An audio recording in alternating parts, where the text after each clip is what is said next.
జాను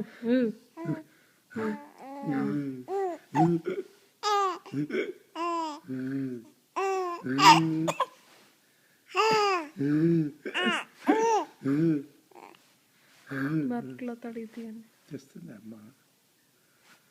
నేను బెడ్షీట్లు తీసేసిన.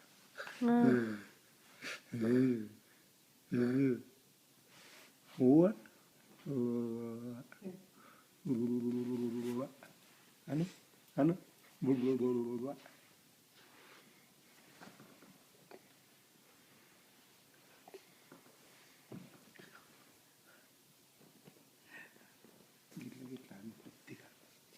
అది మొత్తం ఎండకపోతుంది పాప. ఫస్ట్ తాగు చూడని.